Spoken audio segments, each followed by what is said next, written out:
ଦର୍ଶନ କରିବାକୁ ଯାଉଛେ ସେଠି 3 ଜଣ ନାହାନ୍ତି ସେଠି ପାଖରେ ଆସିବନି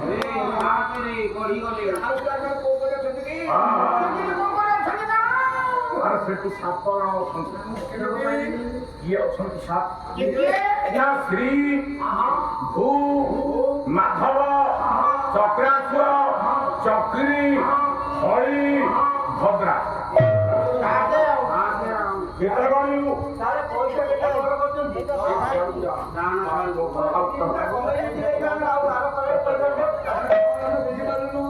ସେଇ ଜଗନ୍ନାଥଙ୍କର ମନ୍ଦିର ପାଖରେ ଅଛନ୍ତି ଶ୍ରୀଦେବୀ ଭୂଦେବୀ ମାଧବ ଚକ୍ର ଚକ୍ରୀ ହଳି ଭଦ୍ରା ଆମେ କେବଳ ଦେଖୁଛେ କାହାକୁ ନା ଜଗନ୍ନାଥ ଶକ୍ତି ବଳରାମ ତାକୁ ଦେଖୁଛେ ଭଦ୍ରାକୁ ଦେଖୁଛେ ନା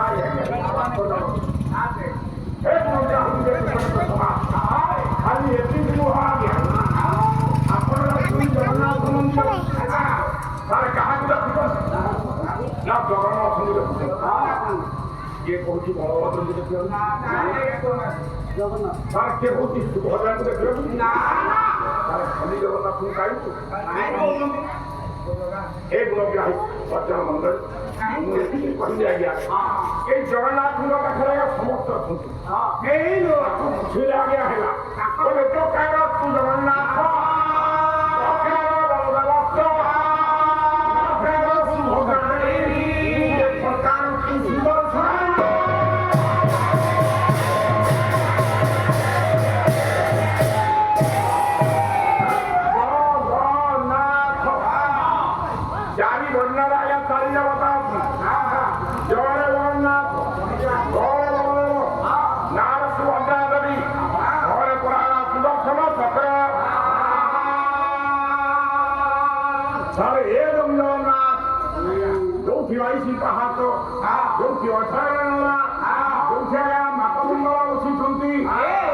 ସମସ୍ତଙ୍କୁ ଦର୍ଶନ କରିବା ପାଇଁ ଗଲା ବେଳେ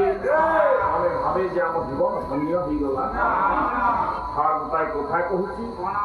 ଆଜି ଜଣେ ଗରିବ ଲୋକ ଗୋଟିଏ ଅସହାୟ ବ୍ୟକ୍ତି 22 ପାହାଚ ତଳେ ବସି କାନ୍ଦୁଛି ଠାକୁରଙ୍କୁ ଡାକୁଛି ସମସ୍ତେ ଯାଉଛନ୍ତି ସେଇ ବାଟରେ ଆରେ କାହିଁକି କାନ୍ଦୁଛି କେହି ଜଣେ ପଚାରୁନି କେହି ଜଣେ ପଚାରୁନି ଏ କାହିଁକି କାନ୍ଦୁଛି ଚନ୍ଦନ ହଜୁରିଆରେ ଆପଣ ମା ଚନ୍ଦନ ହଜୁରୀ କହିଲେ କଲେ ପୁଟ ବାଛି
गरीब पुअटा कांदुची कौचंती हे जगन्नाथ मु आसीथिली तते टिके देखिबा किंतु मु तो किछि जानिनी तू कोठी अछु बाट द्वारे मु किछि जानि पारिनी ए असहाय अवस्थार सैठिया बसी कांदु अरे कांदिबार कारण प्रभु को समस्त को कंदान ना प्रभु समस्त को कंदाती प्रभु कंदाती केते बेले प्रभु जने ପରୀକ୍ଷା କରିବା ପାଇଁ ସେ ଭକ୍ତଜନ ମାନଙ୍କୁ ଆଜ୍ଞା ପରୀକ୍ଷା କରନ୍ତି ସେଇଥିପାଇଁ ଭଗବାନ ତମେ ଭକ୍ତକୁ ପରୀକ୍ଷା କରନ୍ତି ସେ ପ୍ରଥମରୁ ଆଜ୍ଞା କହିଦେଇଛନ୍ତି ଓଡ଼ିଆ ଭାଗବତ ଜଗନ୍ନାଥ ଦାସଙ୍କୁ ତ ମୋର ଭଗତ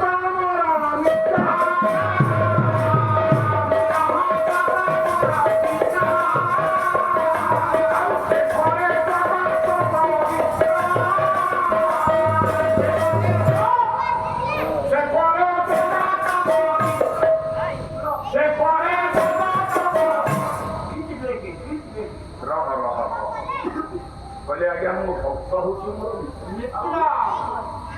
କାହିଁ କହିଲେନି ତ ପ୍ରଧାନମନ୍ତ୍ରୀ କାହିଁ କହିଲେନି ମୁଖ୍ୟମନ୍ତ୍ରୀ କାହିଁ କହିଲେନି ଏମଏଲଏ କାହିଁ କହିଲେନି ଏମପି କାହିଁ କହିଲେନି କଲେକ୍ଟର କାହିଁ କହିଲେନି ପୋଲିସ ଡିଜି କେବଳ ମୋ ଭକ୍ତ ହଉଛି ଆଉ ସେଇ ଜଗତ ପବିତ୍ର ଭକ୍ତ କରିବା ପ୍ରଭୁ ପରୀକ୍ଷା କରିବ ये गंगाधर मेहर गंगाधर मेहर कला विपद प्रभुका पछाती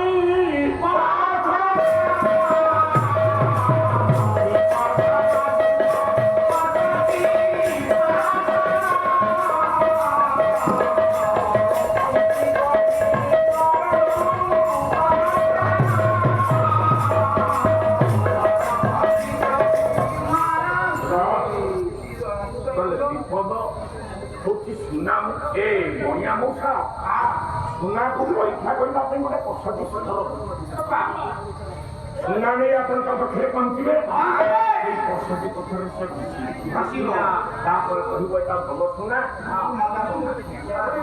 କେତେ ଅଛି ତେଣୁ ପ୍ରଭୁ ଜଣେ କାରିଗର ପ୍ରଭୁ ଜଣେ ବଣିଆ ଇଏ ବିପଦ ହେଲା ଗୋଟେ କଷାଟି ପଥର ସେ କଷାଟି ପଥରରେ ମନୁଷ୍ୟର ହୃଦୟକୁ ଆଜ୍ଞା ପରୀକ୍ଷା କରିବା ପାଇଁ ଘର୍ଷଣ କର ୟା ପାଇଁ ବ୍ୟାସ ଲେଖିଲେ ଆଉ ଆସିବ କଣ କରିବା ସମୟ ଅଭାବ କିନ୍ତୁ ହେଲେ ଆଜ୍ଞା ଆମେ ତ ପାଲାବାଲା ଆମେ ତ ସଂଗ୍ରାହକ ଆପଣ ଆଉ ଜଣେ ଅଧଘଣ୍ଟେ ବସିବେ ତାପରେ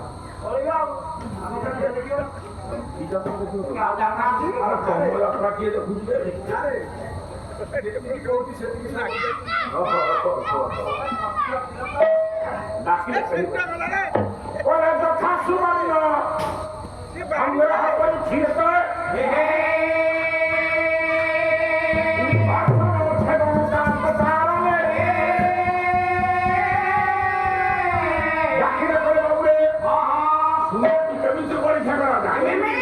चारि प्रकार सुना को परीक्षा तार भल सुना कि मंद सुना चारि प्रकार ना निर्भरषण प्रथम कषाटी पथर फसे फसवा छेदन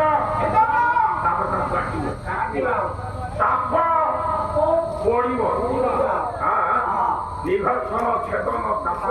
तारण बाधे चारि प्रकार सुना को परीक्षा ठीक से व्यास कहले तथा मनुष्य प्रकृति परीक्षत ये त्यागे न शीले न गुणे न कर्मे न आगे मनीष को भगवान सेमती चारि प्रकार परीक्षा करथान गोटे अध्ययन ये चारि प्रकार कौन ना प्रथम त्यागे न एक बड़ त्याग केता अछि त्याग करिबा मोर मोर चाचांग गुण अछि मो परीक्षा कथा कहि पारि त्याग कहि पारि प्रथम ये लोक केता त्याग करि काहे कि ओडिया को त्याग रा बतिलो भला बतिलो मोह गोटाए पद पढुची आया पहिले कोन जाई आपण मान भाबिले ए आश्चर्य कथा कोन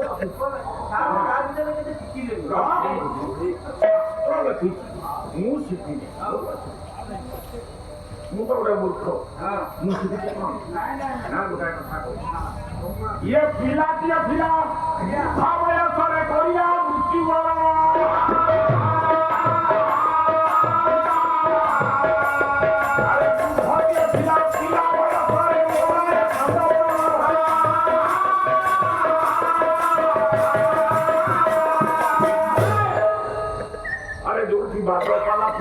ରଜ କେତେ ବଡ ବଡ ଗାୟକ ମାନେ ଆସୁଛନ୍ତି କେତେ ନୂଆ ନୂଆ କଥା କହୁଛନ୍ତି ମୁଁ ତ ଗାଁ କନିଆ ସିଙ୍ଗାଣି ନାଚି ରହ ରହ ତେବେ ଗୋଟାଏ କଥା କହୁଛି ଆପଣ ମାନଙ୍କୁ ସାର୍ ମୋ ବାବୁ ମାନେ 8ଟାରୁ ଆସି ରଜ ଦିନ ଯାକ ସେମିତି ଅପେକ୍ଷା କରିଛି ସିଏ କୈଳାସର ଆଉ ଘର ଦ୍ୱାର ନାହିଁ ସିଏ ପାଲା ହେଲା ମାନେ ସାରିଲା ସବୁ ମୁଁ କେମିତି ଯାଇ ସେଠି ପହଞ୍ଚି ତେଣୁ ଏତେ ପାଲା ସେମାନେ ଗଭୀର ଭାବରେ ଘର ପାଇଯାଇଛନ୍ତି ସେଇ କଥା କହୁଛି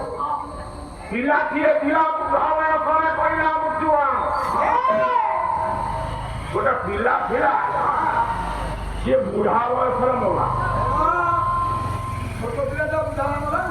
ଛୋଟ ପିଲାଟା ବୁଢା ହେଇକି ଆପଣ ଭାବୁଥିବେ ଛୋଟ ପିଲା ହେଲେ ସେ ତ ବୁଢା ହବ ନାଇଁ ନାଇଁ ଆଜ୍ଞା ମୁଁ ସେ କଥା କହୁଛି ଛୋଟ ପିଲାଟା ହଠାତ୍ ବୁଢା ବୟସରେ ମଲା ସାଙ୍ଗେ ସାଙ୍ଗେ ସେ ବୁଢା ହେଇଗଲା ଆଉ ବୁଢା କିଏ ପିଲା ସେ ପରା ପିଲା ବୟସରେ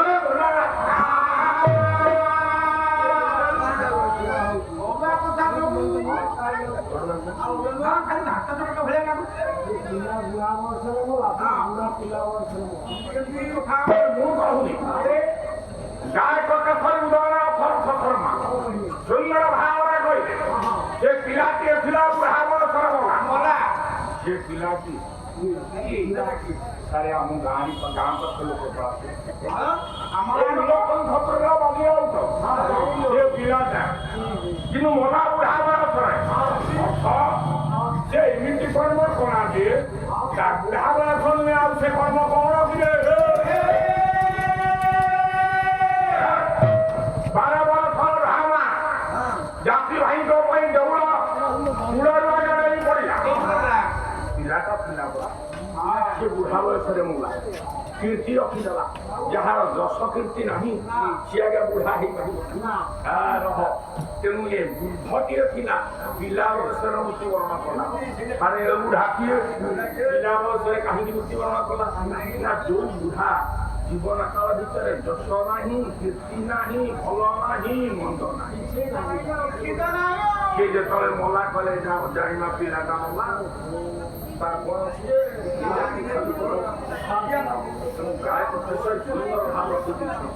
ତେଣୁ ଓଡ଼ିଆ ପଢୁଛି ତ୍ୟାଗର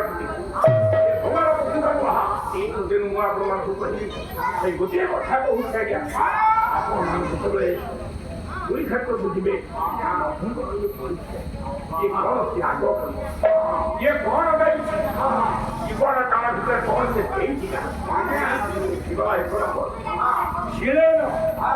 ଶିଳୟନ ସ୍ୱଭାବ ଇଏ ଲୋକଟାର ସ୍ୱଭାବ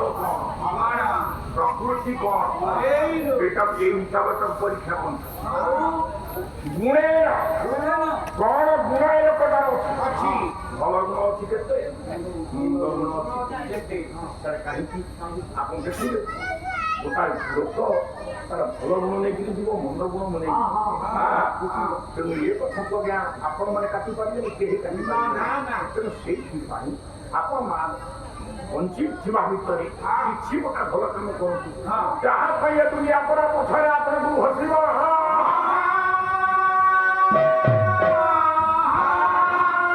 ଆଉ ଚତୁର୍ଥ ନମ୍ବର ହେଲା କର୍ମ ଆପଣ କଣ କର୍ମ କରୁଛନ୍ତି ଏମିତି କର୍ମ କରିବେ ସବୁଦିନ ପାଇଁ ଦୁନିଆ ଆପଣଙ୍କୁ ମନେ ରଖିବ ଆପଣ ସେ କାମ ନ କରି ଯଦି ଆପଣ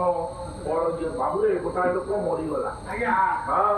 ମନେକର ଇଏ ଯୁବ ମରିଗଲା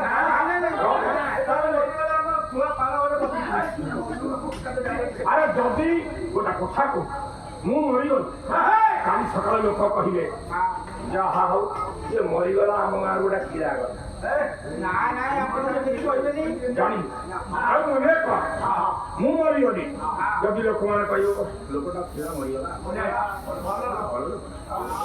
ତେଣୁ ଏଇ ବିପଦ ହଉଛି ଜୀବନରେ କେବଳ ଦରକାର ଆଉ କିଛି ନାହିଁ ଆଜ୍ଞା କହୁଛେ କହୁଛେ ଏ ବଧ ଘୁଷୁରୀ କ'ଣ ଖାଉନାହାନ୍ତି ନା ପିଉନାହାନ୍ତି ନା କ'ଣ ଏ ଗୁରୁଜନ ମାନେ ଏ ଗୁଣିଜନ ମଣ୍ଡଳୀ ମୁଁ ଆପଣଙ୍କୁ ନିବେଦନ କରିବି ଜୀବନ କାଳ ଭିତରେ ଯାହା ପାଇଁ କେତେବେଳେ ଲୋକ ପଚାରିଲେ ଆପଣଙ୍କ ନାଁ ମାତ୍ର ରହନ୍ତୁ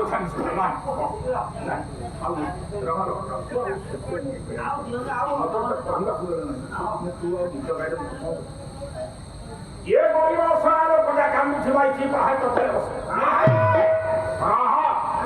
ଇଏ ଭଗବାନଙ୍କର ବଳି ଠିଆ আরে লোকটা আসিস জগন্নাথ দর্শন করিবা তাহলে ঠিকই বেরোয় ঠিকই বেরোয় ইয়ে কানে মিলিলা আসি ইয়ে অপূর্ব সুন্দরী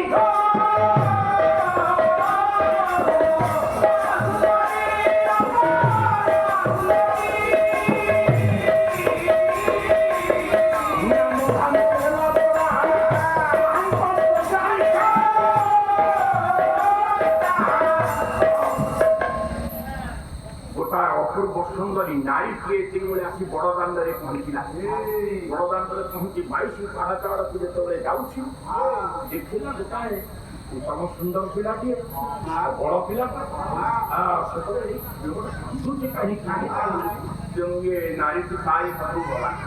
ଯାଇକି ପହଞ୍ଚିଲା ପଚାରିଲା କଣ ବାବୁ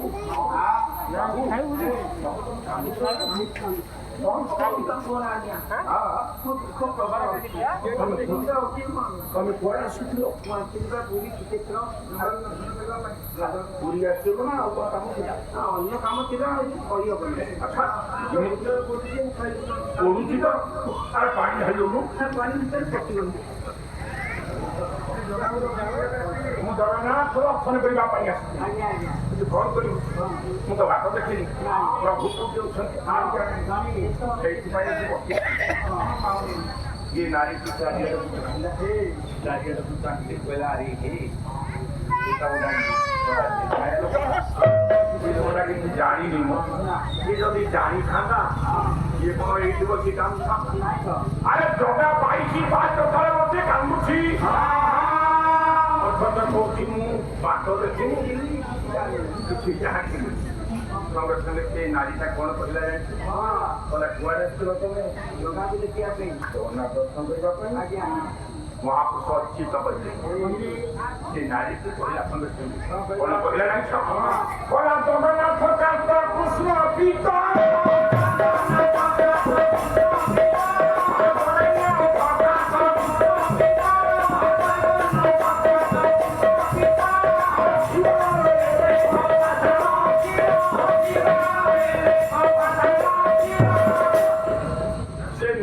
कौन भागला के जाई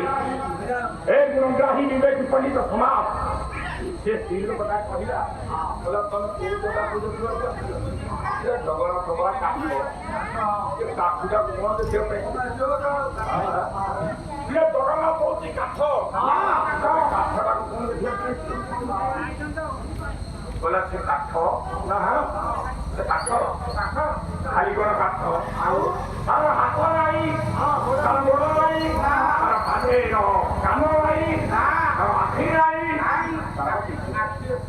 तार किछि नाही ना बलारी गोटा काठुटा बुझे छुआ पे तो काई करथिलु कोई आशिक तो आसे सेटा बुझे तू बोली काम छे এইটা কোন বিচার করি সঙ্গে সঙ্গে সে যে কান্দুছিলা যে দোকানটা যেতবে জগন্নাথ কাঠ বলি শুনিদেলা সময় উঠিলা কোন ଥିଲା ଜାଣିଛ ওরা স্বভাবে নাই জানো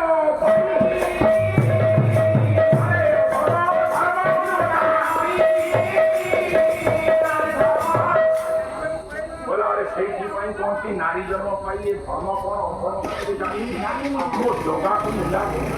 ମୋ ଜଗାକୁ କହୁଛି ତାର ହାତ ନାହିଁ ଗୋଡ଼ ନାହିଁ କିଛି ନାହିଁ ଯଦି ମୁଁ ଏଇ କଥା ଆପଣଙ୍କୁ କହେ ଏଭଳି ଅର୍ଥ କରେ ଆପଣମାନେ ମତେ ମୂର୍ଖ ପାଇବେ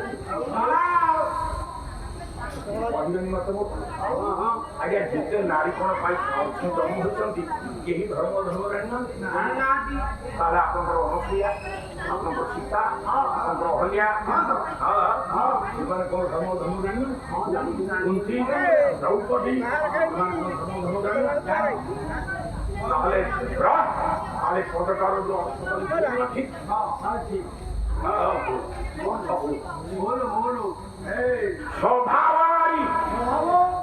স্বভাবনারী হচ্ছে নিষ্ঠুরা নারী, যে হচ্ছে বড় নিন্দাকারিণী,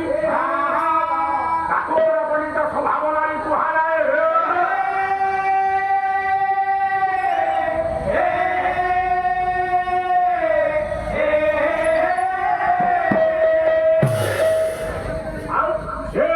বরিষ্ঠ দিবস আমি তাও বসি পারলাম না। শোনো, তুমি যেତିকি କହିଲ ସେତିକି ବନ୍ଦ କର ତମ ପରିବାର। ମୁଁ ଜଗନ୍ନାଥଙ୍କୁ ତମେ ନିନ୍ଦା କର ନା। ତମେ କଣ ଜାଣିଛ? ତମେ କଣ ଜାଣିଛ? ମୁଁ କିଛି ଜାଣିନି। ତା ହାତ ନାହିଁ, ଯଦି ହାତ ନାହିଁ ବାଲିଆ ଦଶିଆ ବାବୁ ଆଜ୍ଞା ଗୋଟାଏ ନଡ଼ିଆ ଗଛ ରହିଥିଲା, ପ୍ରଥମ ନଡ଼ିଆ ତା ଯେତେବେଳେ ପଡ଼ିଲା ସେ ଗାଁର ବ୍ରାହ୍ମଣ ଲୋକ ବାହାରିଲେ ପୁରୀ କ୍ଷେତ୍ରକୁ ଯିବା ପାଇଁ। ନନା ପାଖରେ ଯାଇ ପହଞ୍ଚିଲା, କହିଲା ନନା ମୋର ଗୋଟେ କାମ କରିପାରିବେ? ମୁଁ ମନରେ ସଂକଳ୍ପ ରଖିଛି, ମୋ ବାଡ଼ିରେ ଯୋଉ ନଡ଼ିଆ ଗଛ ଅଛି ସେଇଥିରୁ ଗୋଟିଏ ନଡ଼ିଆ ଫଳ ମୁଁ ଆପଣଙ୍କୁ ଦେବି, ଆପଣ ନେଇ ଜଗାକୁ ଦେବେ। ଜଗାକୁ ଦେବେ। ଆଉ ଶୁଣ, ଜଗାକୁ ଦବ ନା, ଯଦି ସିଏ ହାତ ବଢାଇ ତମ ହାତରୁ ଦେବେ ତମେ ଦବ, ମୋ ନଡ଼ିଆ ଫେରାଇ ଆଣିବ।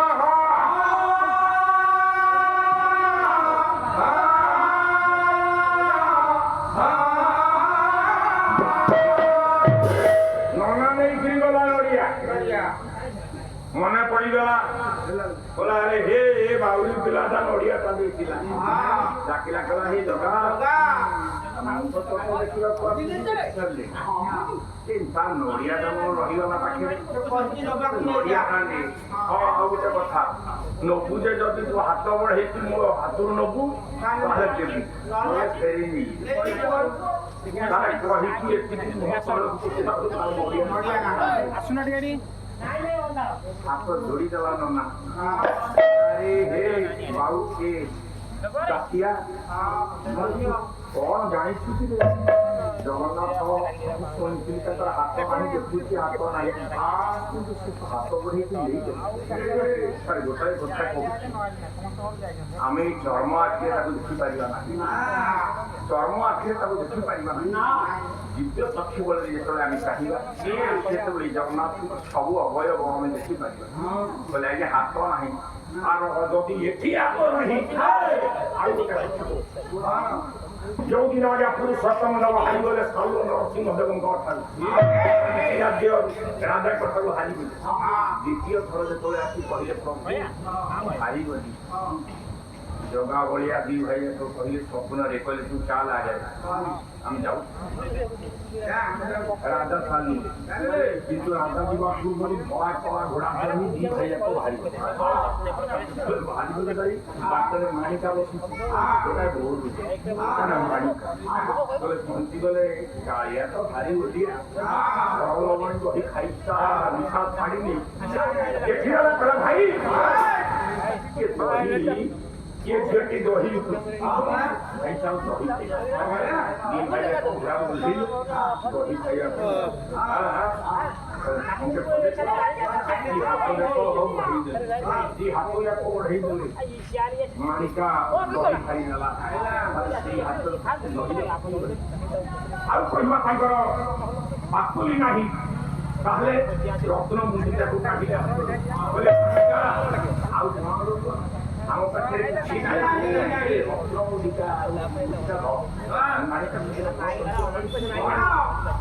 ସାମାନ୍ୟ ଦଧି ମୂଲ୍ୟ ନିମିତ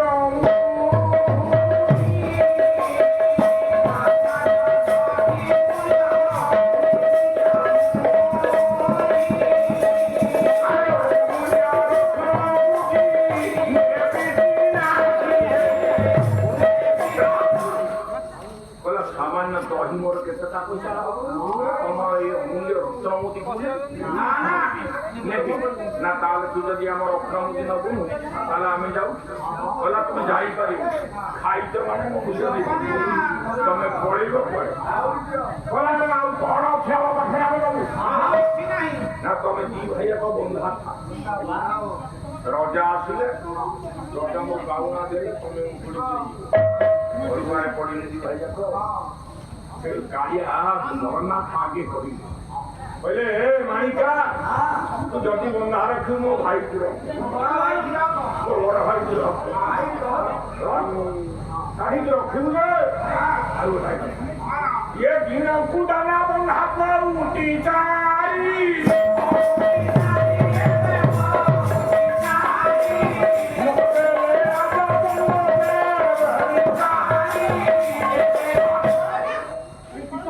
ମୋ ଭାଇ କି ରଖିବୁ ଯେ ଦିନକୁ 4 କୋଉଠି ଖାଇବ ଦିନକୁ 4 କୋଉଠି ଖାଇବ ମାଣିକା କହିଲା ଇଲୋ ମା ମୋ ଭାଇ ଖାଇବ 4 କୋଉଠି କହିଲା ମାଉସୀ ଖାଲି ସେତିକି ନୁହଁ ଏ ନିଶା କାଳରେ ରଥା ଦେସୁ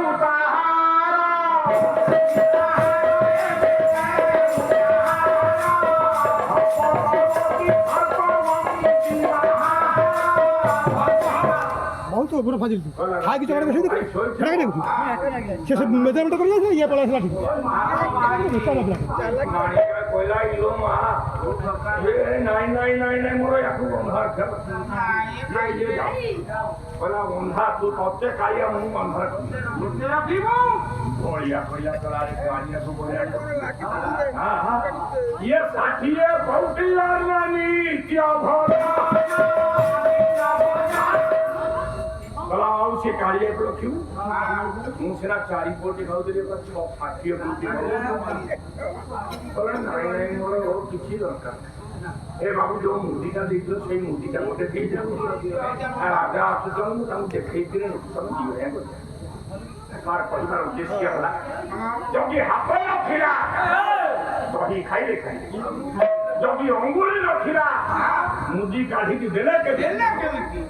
हाथ थिला नहीं करी पारिबु नहीं हाथ जदि बाबा थिला आपण माने कहिबे अरे बाबू कला कला घोड़ा ऊपर चढ़ी गले खाली एति कि महा सत्य राजा होती आपण मान देखिए ये 14 वर्ष वनवास देखो यारे आपण मान विचार करिए सत्य 15 वर्ष देखो यारे हला 14 वर्ष द्वापर हला 13 वर्ष धीरे परा को 52 वर्ष बोले 12 वर्ष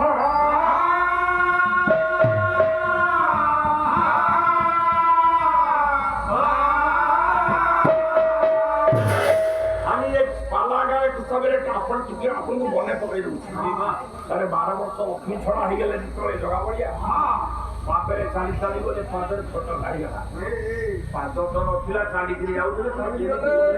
पादर छोटो का हला कि पादर अछि पहले तारा कानो नहीं कानो ये लखे गजरा रे गजो डाकी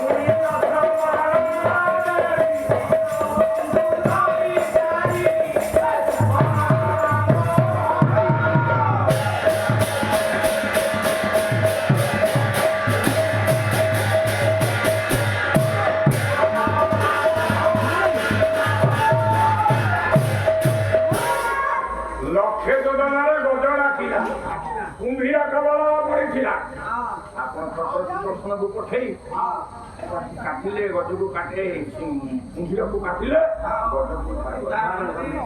कान तो तेणु कान ଭକ୍ତ ଆଖି ଦିଟା ଦେଖୁଛୁ ଆରେ ପଲକୁ ପଡୁଛୁ ଯୋଉଠି ପଲକ ନ ପଡିବ ସେଠି କଣ ଆଖି ଅଛି ନା ଆଖି ନାହିଁ କିନ୍ତୁ ଭାଗବତ କହିଲା ଏ ନୟନ ହିନି ରଞ୍ଜନ ସକଳ କରୁ ଦର୍ଶନ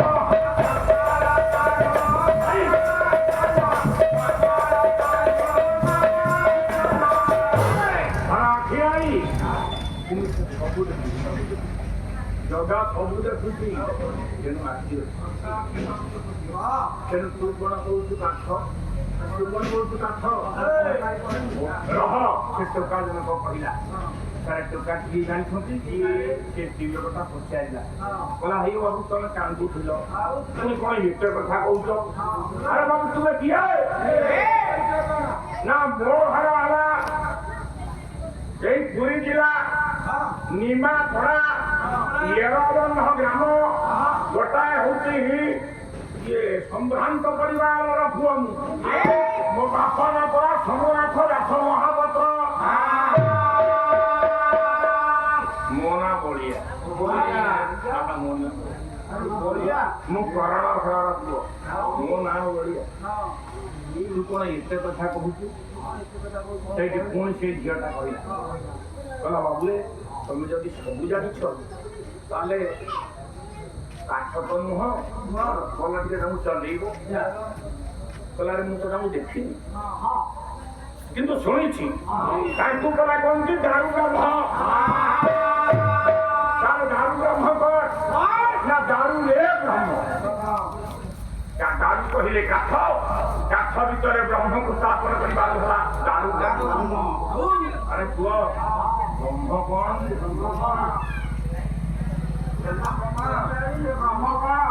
ଆରେ କୁଆଡେ ଯିବା ଆମେ ଇଏ ବୁଝି ପାରିଲା ଏତେ ଆଗକୁ ଯାଇପାରିବନି ଆରେ ପାଲା ପରା ପାଲା ସବୁ ପୋଲାକୁ ମାରିକିରି ଯିବ ନହେଲେ ପାଲା ହେଇପାରିବ ନାହିଁ ତାର ସାର ବ୍ରହ୍ମ କଣ ଦେଖିଲେ ଆରେ ବାବୁରେ ଗୋଟିଏ ଦିନର କଥା ମୁଁ ଆପଣମାନଙ୍କୁ କହୁଛି ଜଣେ ଯକ୍ଷ ବୋଲେ ବ୍ରହ୍ମ ଯାହାକୁ କହନ୍ତି ସିଏ ଆଗା ଯାଇ ନନ୍ଦନକାନନରେ ପହଞ୍ଚିଲେ ନନ୍ଦନ ବନରେ ଇନ୍ଦ୍ରଙ୍କୁ ଡାକିଲେ ତମକୁ ମୁଁ ଦେଖା କରିବି ତାରେ ଇନ୍ଦ୍ର ନ ଶୁଣ ଅଗ୍ନି ଦେବତା ଆସିଲେ ଅଗ୍ନି ଦେବତା କହିଲେ ମୁଁ ଯିବି ମୁଁ ତାକୁ ସାକ୍ଷାତ କରିବି ଅଗ୍ନି ଆସି ପହଞ୍ଚିଲେ କହିଲେ ତମେ କିଏ ନା ମୁଁ ହଉଛି ବ୍ରହ୍ମ ତମେ କିଏ ତମେ କଣ କରିବାର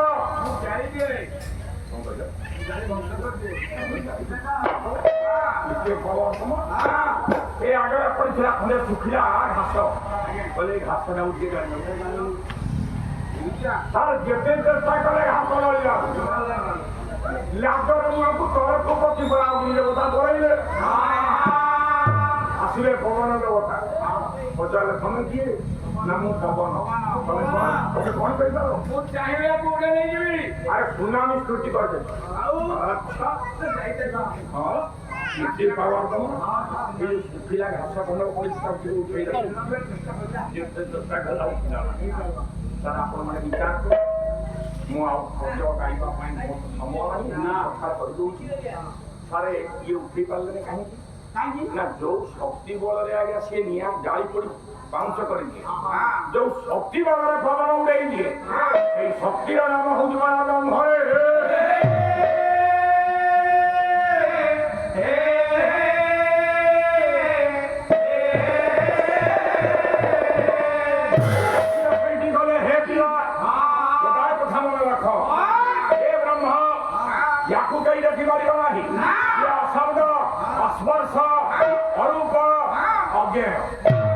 याकू कहीं चिन्ही पारिबेनी धरी पारिबेनी जानी पारिबेनी तारी ना हो माने माननीय पंडित बंधु विचार करिवे एती कथा जेतले पहिला आज भरिया एठी ये जो उत्तम सुंदर झियोटी विचार कला बोला रे हे ये तो उत्तम सुंदर युवक जण या तुम संगे रे नहीं अरे माया भी नहीं विचार करा मते मो माया पलट करिया को पड़ी बोला कोन डाकिले कला बाबू तमें जगन्नाथ देखिब ये काठ जगन्नाथ देखा दरकार ना ମୋ ସାଙ୍ଗରେ ଆସ ମୁଁ ତମକୁ ନେଇ ଜୀବନ୍ତ ଜଗନ୍ନାଥ ପାଖରେ ପହଞ୍ଚାଇ ଦେବି ସମସ୍ତଙ୍କର ଆକାଂକ୍ଷା ସମସ୍ତଙ୍କର ଆଶା ଜଗନ୍ନାଥ ତ କାଠ ସେ ତ ପୁରୀରେ ଅଛନ୍ତି ଇଏ କଣ କହିଲାଣି ଜିଅନ୍ତା ଜଗନ୍ନାଥଙ୍କୁ ଦେଖେଇବି ଦେଖେଇବୁ ବଢିଆ କହିଲା ୟା ସାଙ୍ଗରେ ଯିବି ଯେ ମୁଁ ତ ୟା ପରିଚୟ ତ କଣ ଜାଣିପାରିଲି ନାହିଁ କହିଲା ଆଚ୍ଛା କହିଲ ଏ ସୁନ୍ଦରୀ ତମେ କିଏ ତମର ପରିଚୟ ମତେ ଦିଅ ତମ ପରିଚୟ ମତେ ଦିଅ ତାହାର ଆଲେ ମୁଁ ତମ ସାଙ୍ଗରେ କେତେବେଳେ ପାରିବି ନାହିଁ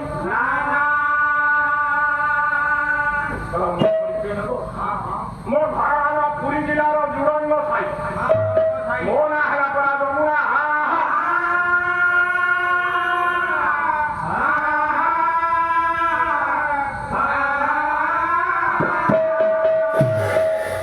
ଯମୁନା ଦିଅ କହିବ ଏ ଯମୁନା ବେଶିଆ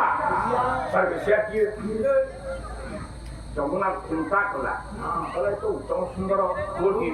ଇଏ ତ କହୁଛି କରଣ ଘରର ପୁଅ ଆରେ ୟାକୁ ଯଦି ମୋ ପାଖରେ ରଖିବି ତାହେଲେ ମୁଁ ବ୍ୟବସାୟ ଭଲ ଚାଲିବ କାହିଁକିନା ଯମୁନା ହଉଛି ଦେହଜୀବୀ ଦେହ ବ୍ୟବସାୟ ତାର କାମ ହେ ପୁଅ କିଏ ଯମୁନା ବିଚାର କଲା କହିଲା ମୋ କଥା ଶୁଣିବ ତାହେଲେ ଶୁଣ ଆରେ ବେଶିଆ କଣ କରେ ନା କନ୍ଦର ପରି ହେବି ରୂପବନ୍ତ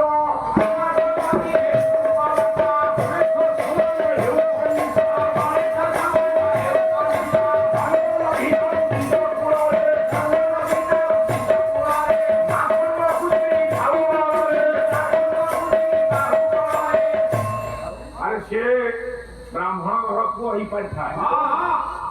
ସେ ଅୟାବତ ହାତୀ ବି ଜିଣି ପାରେ କିନ୍ତୁ ରୂପରେ କନ୍ଦର୍ପ ପରି ହେଇପାରେ ବିଦ୍ୟାରେ ଗଣେଶ ସମାନ ହେଇପାରେ କିନ୍ତୁ ସାର୍ ଗୋଟିଏ କହିଲେ ଧନ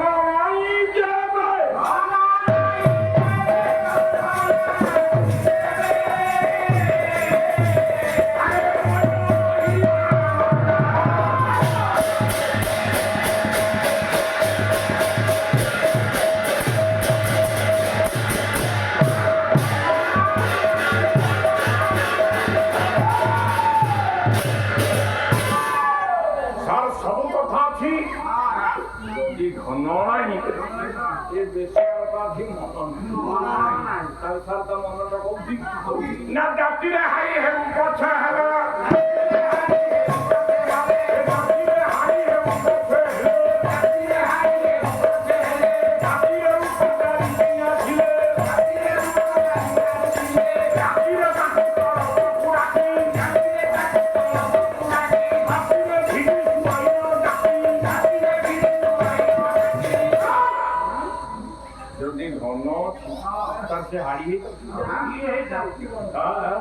ରାତିରେ ତାକୁ ଡାକିବ ତା ସାଙ୍ଗରେ ମିଶିବ ରାତି ଶେଷରେ ରଖିଲା ଇଏ ହଉଛି ଆଜ୍ଞା ବେଶିଆ ଇଏ ଯମୁନା ହଉଛି ସେଇ ବେଶିଆ ଯମୁନା ଦେଖିଲା ବଡ ଘରର ଝିଅ ପୁଅଟା ସୁସ୍ଥ ସବଳ ପିଲାଟା ଯାକୁ ମୋ ପାଖରେ ଅଛି ଆସ ମୁଁ ତମକୁ ଜୀବନ୍ତ ଜଗନ୍ନାଥ ଦେଖେଇବି ଜଗନ୍ନାଥ ଦେଖିବାର ଇଚ୍ଛା ଯାହାର ଅଛି ସିଏ ଆଜ୍ଞା ସାମାନ୍ୟ ଇଚ୍ଛା ନୁହଁ ସେ ସାମାନ୍ୟ କଥା ନୁହଁ ବଢିଆ ଯମୁନା ବେଶିଆ ପଛେ ପଛେ ଆଜ୍ଞା ଗଲା ଯେତେବେଳେ ଝୁଡ଼ଙ୍ଗ ସାହିରେ ଯାଇ ପହଞ୍ଚିଲା ଯମୁନା ବେଶିଆ ଘରେ ପହଞ୍ଚିଗଲା ଯମୁନା ଘର ଭିତରକୁ ଗଲା ବଢିଆ ଠିଆ ଘର ଭିତରକୁ ଦେଖି ପଣ୍ଡିତ ସଭା ଆପଣମାନଙ୍କୁ ସେଇ ଜଗନ୍ନାଥ ଇଚ୍ଛା ଜଗନ୍ନାଥ ମୋହ ସାମାନ୍ୟ ମୋହ ଜଗନ୍ନାଥ ପ୍ରେମରେ ଯିଏ ପଡ଼ିଛି ସୃଷ୍ଟିରେ ଆଉ କୌଣସି ପ୍ରେମ ସେ ହଜିଯିବ ବଢିଆ ସେଇଥିପାଇଁ ଯାଇଛି ଘର ଭିତରକୁ ବଢିଆ କେତେ କଷ୍ଟରେ ଗଲା ଡରି ଡରିକା ଗଲା ଚାରିଆଡ଼କୁ ଚାହିଁଲା କିନ୍ତୁ ହାତ ଯୋଡ଼ି ପଚାରିଲା କହିଲା ହେ ଯମୁନା ହେ ଯମୁନା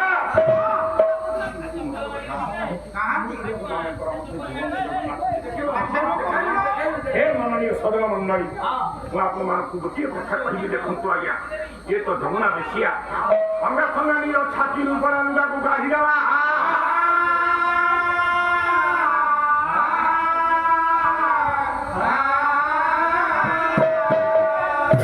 ନିଜ ଛାତି ଲୁଗାକୁ ଗାଧିଦେବା ତାର ଦୁଇ ପୁତ୍ରକୁ ଦେଖି ବଳିଆ ଚାହୁଁଛି। ଯମୁନା କହୁଛି ଜଣେ ଜଗା ଆଉ ଜଣେ ଇଏ ହଉଛନ୍ତି ମୋର ଜଗା ବଳିଆ, ଇଏ ହଉଛନ୍ତି ଜୀବନ୍ତ। ଯାହା ବୃତ୍ତି ଭାବନା ରକ୍ଷ୍ୟ ସିଦ୍ଧି ଭକ୍ତି ତା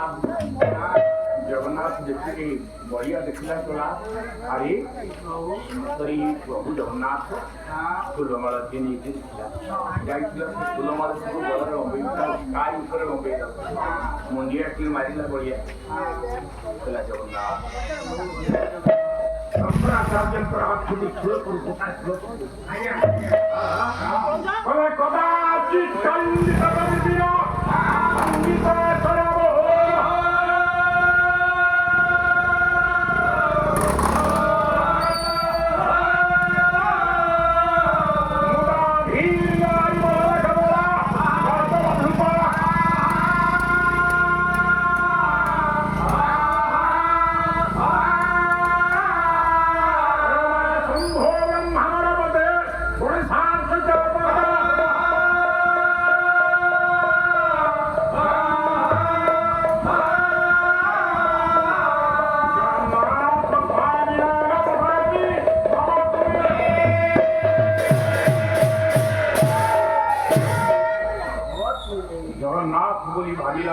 बड़िया अपना हराई पड़ा आत्म हराई पड़ा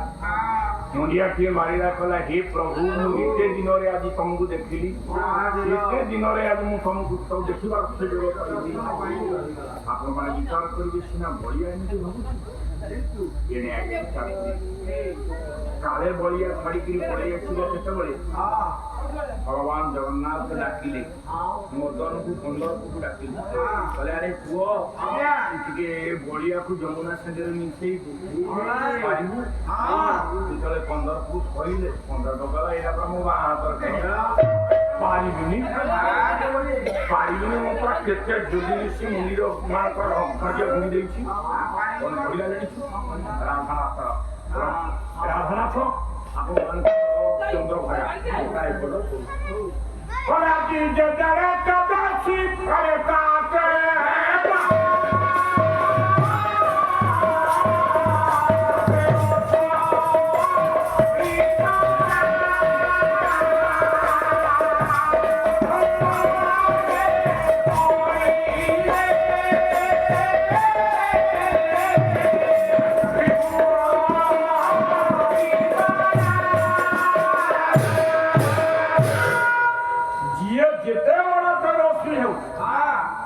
तेजको भांगी दबा शक्ति मोर अच्छी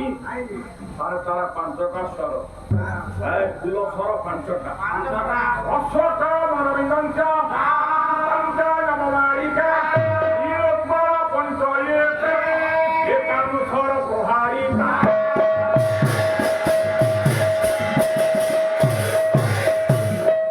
स्वर हला 5 कोई 12 हला 5 ये 12 कौन बोले समोहन उन्मादन प्रथम स्थापन तथा धर्मन चति पंचय एकामलान प्रहारिता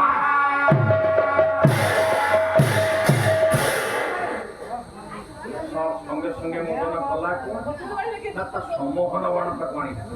ये समोहन बण तक बड़िया कुमाइला जमुना कुमाइला जेतले बड़िया जमुना को मारिदेला आउ बड़िया ना जमुना तक छाड़ जमुना कूल रहीगला प्रमाण कर बड़िया जिते बड़िया रहीगला अरे इने हिच कौन ना सांग साथी माने बड़िया जे जुआड़े जाइथिले सब आगे संध्या बेले को फेरिले जे बुढ़ा ता बापा समाज महापत्र डांग किनारे उठी समस्ते फेरिले बुढ़ा पचारिला कहला रे पुओ समस्ते फेरियो मु बड़िया पड़ा हाँ हाँ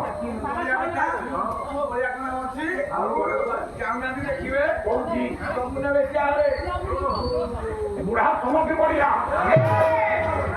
डाकिले कहला कौन कहला रखवा मो को बेसिया घर अछि छी सत ठीक मोर जीवन अरे मो बापा तू एमिति को धर्म करथिली मो को बेसिया କାହାକୁ ଏ ମୁହଁ ଆଉ ଦେଖେଇବି ବାପା ତମକୁ କହିଲା ଡାକିଲା କହିଲା ହେ ପ୍ରଭୁ ତୁ କଣ କଲୁ ତୁ କଣ କଲୁ ମତେ ଆରେ ଜୀବନରେ ମାରି ଯାଇଥିଲେ ମତେ ଭଲ ହେଇଥାନ୍ତା କିନ୍ତୁ ଆଜି କଳିଙ୍କ ମୋ ମୁଣ୍ଡରେ କାହିଁକି ରଖିଲୁ ଦୁନିଆର ସମସ୍ତ କହିବେ ଏ ସୋମନାଥ ଦାସ ମହାପାତ୍ର ପୁଅ ତୁ ଗୋଟେ ବେଶିଆ ସହିପାରିବିନି ତଥାପି ବୁଢା ବିଚାର କଲା ଆରେ ରହ ଇଏ ତ ଆରମ୍ଭ ଏଇ ବେଳରେ ଯାଉଛି ମୁଁ ବହୁତ ଫେରେଇ ଆଣିବି ତେଣୁ କଲା କଲାରେ ବାଙ୍କି ବାଡ଼ି ଭଳି ବୁଢା ଇଏ ହୋଇଲା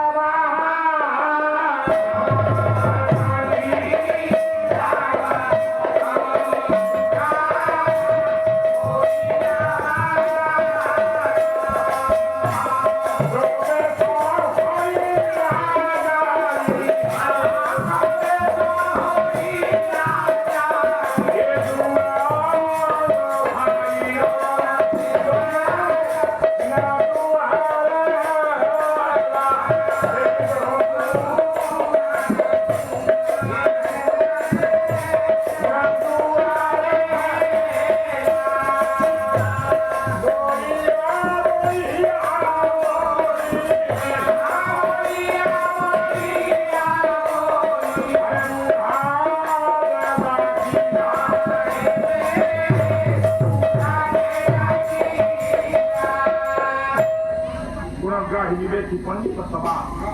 আমরা দেখতে সমস্ত আমি সত্য উদাহরণ করেছে এ বাবু ইস্যু ভারতের যে অন্তর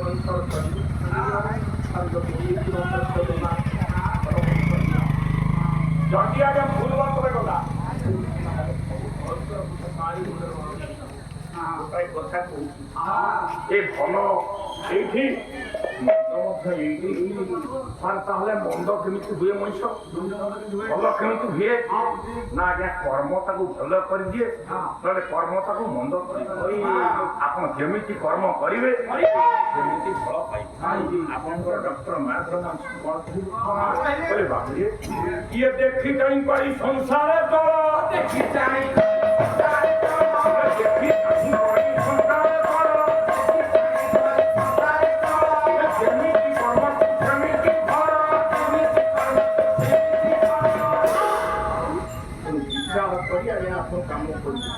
ଯଦି ଅବାଟ୍ୟା ଆପଣ ହେଇଗଲେ ତାର ସବୁ ନିନ୍ଦାଘାତ ଆପଣଙ୍କ ମୁଣ୍ଡରେ ହେଇଯିବ ତାର ଯିଏ କର୍ମ ଭୁଲ କରିବ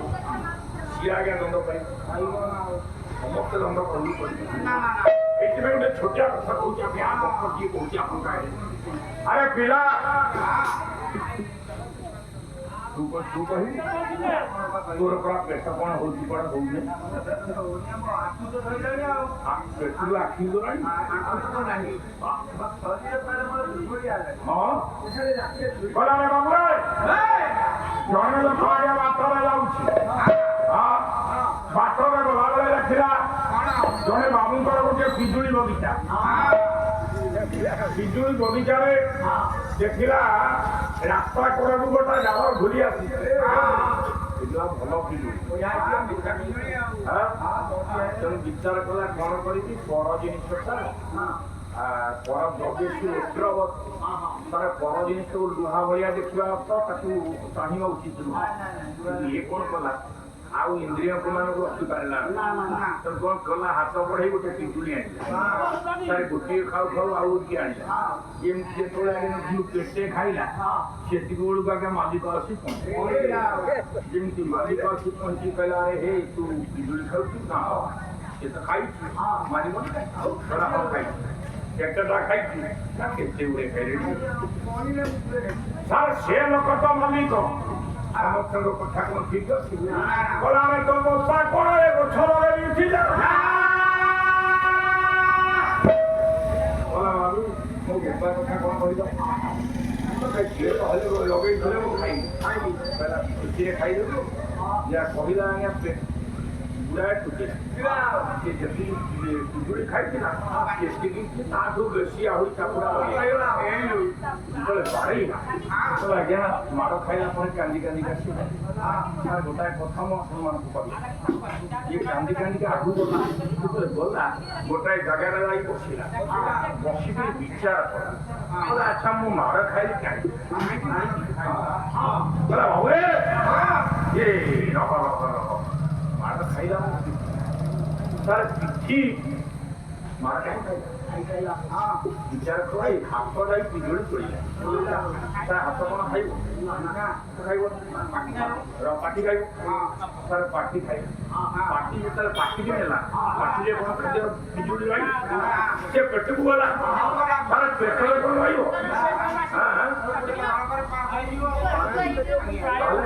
ପେଟ ଯେତେବେଳେ ଖାଇଲା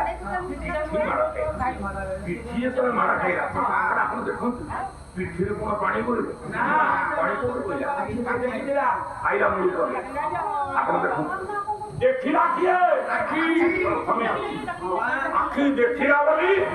ପାଦକୁ କହିଲା ଚାଲ ପାଦ ଗଲା ହାତକୁ କହିଲା ହାତ ତୋଳ ସେ ଥୋଇଲା ପାଟିକି କହିଲା ତୁ ଖା ମୂଳ ଆଖିରୁ ପାଣି ପଡ଼ିବନି କ'ଣ ଏ କାମ କରିଛି ତା ହାତରୁ ପାଣି ବହିବ ନା କ'ଣ ଗାଁ ପାଣି ବହିବ ତେଣୁ ଆଜ୍ଞା ଆପଣମାନେ ବିଚାର କରିବେ ସିଏ ଯେମିତି କର୍ମ କରିବ ସିଏ ସେମିତି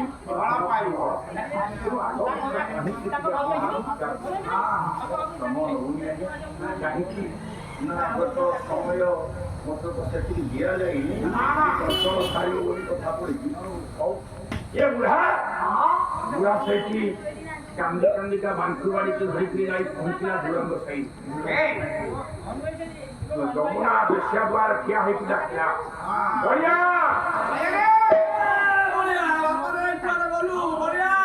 ଆରେ ସେ ବେଶ୍ୟା ଆହୁରି ପଳେଇଲା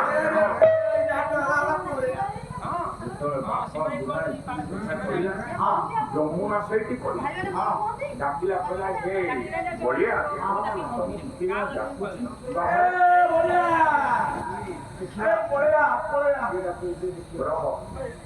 अरे डांडो तोड़े उठा भई ये बुढ़ाया के रोलिया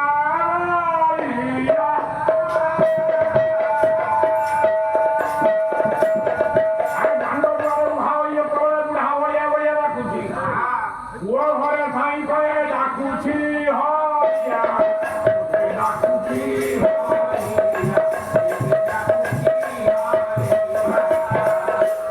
डांडो तोड़े या ही बुढ़ाया तो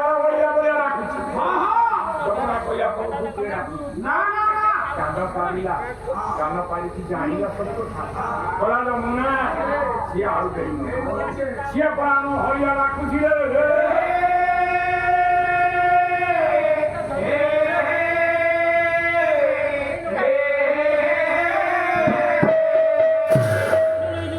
ହରିଆ ବୋଲି କହିଲା ବୁଢା କାନରେ ବାଜିଲା ଏ ଗୁଣ କାହିଁକି ତୁ ପାଣି ଚଷମା ଏଇଠି ଆପଣମାନଙ୍କୁ କଥା କହିବି ଆରେ ପୁଅ ପରା ସଂସାରରେ ବାପା ମା କେତେ ଆଶା ପୋଷଣ କରି ପୁଅଟିଏ ପାଆନ୍ତି ସେଇ ଜଗନ୍ନାଥଙ୍କୁ ଡାକନ୍ତି ମା ଦୁର୍ଗାଙ୍କୁ ଡାକନ୍ତି ଶିବ ଠାକୁରଙ୍କୁ ଡାକନ୍ତି ପ୍ରଭୁ ପୁଅ ଦିଅ ମୋ କୂଳ ରହିଯିବ କୂଳ ଯଦି ଇକି ନହେବ କୂଳ ରହିବ ନା କୂଳ ଭାସିଯିବ ଆଜ୍ଞା ଏଇଥିପାଇଁ ମୁଁ କହୁଛି ଦେଖନ୍ତୁ ଆଜ୍ଞା ଆଜିର ପୁଅ ଏ ପଡ଼ିଯିବାର ଯୋଉ ପୁଅ ସେମାନେ କହୁଛନ୍ତି ଆମେ ଉଚ୍ଚ ଶିକ୍ଷିତ ଆରେ ଆମେ ସବୁ ଜାଣିଛୁ ତେଣୁ ସେ ପୁଅ କ'ଣ କରେ ଆପଣମାନେ ଦେଖନ୍ତୁ ଏ ବାପାକୁ ସେ ବାପା କହେ ନା ବାପାକୁ କହିବ ବୁଢ଼ା ବୁଲି ଆସିବ ଡାକିବ ତା ସ୍ତ୍ରୀକି କହିବ ଶୁଣିଲାଣି ବୁଢ଼ା ଖାଇଲେଣି ଖାଇଲେଣି ତ ନୁହଁ ବୁଢ଼ା ଖାଇଲେଣି ମାକୁ କହିବ ବୁଢ଼ୀ ତ ବୁଢ଼ୀ ଖାଇଲାଣି ବାପାକୁ ବୁଢ଼ା କିନ୍ତୁ ଘରେ ଆସି ଶଳା ପହଞ୍ଚିଲା ତାର ଭାଇକି କହିବ ଶଳା ଆଉ ଏ ଶଳାକୁ କହିବ ଭାଇ ତମେ କେତେବେଳୁ ଆସିଲଣି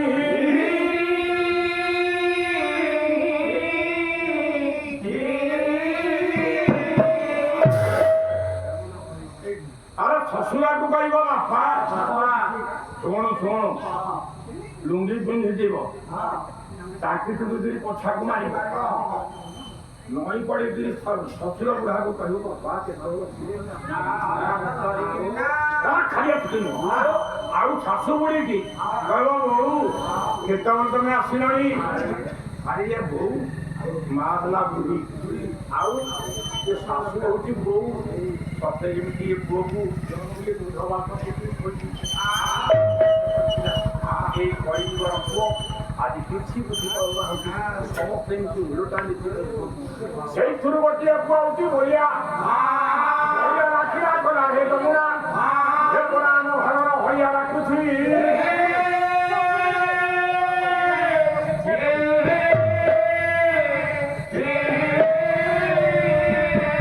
ଯେତେବେଳେ ହଳିଆ ବୋଲି କହିଲା ବୁଢା କାନରେ ବାଜିଲା ବୁଢା କହିଲା ଆରେ ପୁଅଟା ମତେ କହୁଛି ହଳିଆ ବୁଢା ଶାଶୁ ଦେଖିଲା ପ୍ରଭୁ କାହିଁକି କାହିଁକି ମତେ ବାପା କରିଥିଲ ମୁଁ ବାପା ଜୀବନ ମୁଁ ବଞ୍ଚିବାକୁ ଚାହେଁନା ମୁଁ ବଞ୍ଚିବାକୁ ଚାହେଁନା ପ୍ରଭୁ ଯେତିକି କହିନି କଥା ବି ମନକୁ ବୁଝେଇନା ବଳିଆ ବଳିଆ ବୋଲି ଡାକିଲା ଆଉ ବଳିଆ ସମ୍ଭାଳି ପାରିଲା ନାହିଁ ଘର ଭିତରୁ ବାହାରି ଆସିଲା ବଳିଆ ବାହାରି ଆସି କହିଲା କଣ କହିଲା ଜାଣିଛୁ ଆରେ ପୁଅ ଇଏ ତ ପ୍ରେମରେ ଉନ୍ମାଦ ହେଇଯାଇଛି ପାଗଳ ହେଇଯାଇଛି ଇଏ ଯମୁନା ବେଶ୍ୟାର ପ୍ରେମରେ ପାଗଳ ହେଇଯାଇଛି ସଙ୍ଗେ ସଙ୍ଗେ ବିଚାର କରିବେ ଇଏ ବଳିଆ ଆସିକି କହିଲା କଲାରେ ହେ ତୁ ବୁଢା ଲୋକଟା ତୁ ଆସି ଏଠି ଜାଣିବ ମୋ ଯମୁନା ପରା ଚାହିଁଲେ ଖଣ୍ଡକ ଭିତରେ ଏ ବିଶ୍ୱର ଭାନକୁ ଧ୍ୱଂସ କରିଦେଇ ପାରିବ ଆରେ କଥା କାହିଁକି କାରଣ ଜାଣିଛି ସେ ଯମୁନା ନୁହଁ ସିଏ ହଉଛନ୍ତି ବଡ଼ ମୋ ଜଗନ୍ନାଥଙ୍କର ଅବତାର ମୋ ଇଏ ଯମୁନା ଯଦି ଚାହିଁବ ଖଣକ ଭିତରେ ବିଶ୍ୱ ବ୍ରହ୍ମାଣ୍ଡକୁ ଧ୍ୱଂସ କରିଦେବ ଆସି ସେଇଠି ମୋ ଯମୁନାକୁ ଅବମାନନା କରୁଛି ମୋ ଯମୁନାକୁ ବୁଝିବା ବୋଲି କହୁଛି ଏଇ ତୁ ବୁଢା ଯେତେ ଶୀଳ କରୁଛୁ ବୁଢା ବଳା ଧକ୍କା ଦେଇକି ବୁଢାକୁ ଆଗା ଫେରିଯାଉ ଏ ବୁଢା ପଡ଼ିଗଲା ଆଣ୍ଠୁ ସବୁ ଛିଡ଼ି ଯାଇଛି ବୁଢା ଡାକୁଛି କହିଲା ଜଗନ୍ନାଥ ଯାହା ହଉ ପୁଅଟିଏ ଦେଇଥିଲୁ ଭଲ ସବୁ ପାଇଲି ମୋ ବାପା ହେବା ସବୁ ସୌଭାଗ୍ୟ ମୁଁ ଅର୍ଜନ କରିଗଲି ଆଉ କଣ ଚାହିଁବି ଆଉ ଜୀବନରେ କଣ ଚାହୁଁଥିଲି ଆଉ କଣ ପାଇଥାନ୍ତି ଢେର ମତେ ତୁ ଦେଇଛି ଏହା କହି ବୁଢା କାନ୍ଦି କାନ୍ଦି ଭାବିଲା ଧାର ଧାର ଧରି ରକ୍ତ ଧାର ଧରି ପଡୁଛି ଚାଲିଲା ବୁଢା ଯିବା ଭିତରେ ମାନନୀୟ ମୋର ସଦନ ମଣ୍ଡଳରେ ବିଚାର କରି ଜଗନ୍ନାଥଙ୍କୁ ଡାକୁଛି ବୁଢା ମହିମା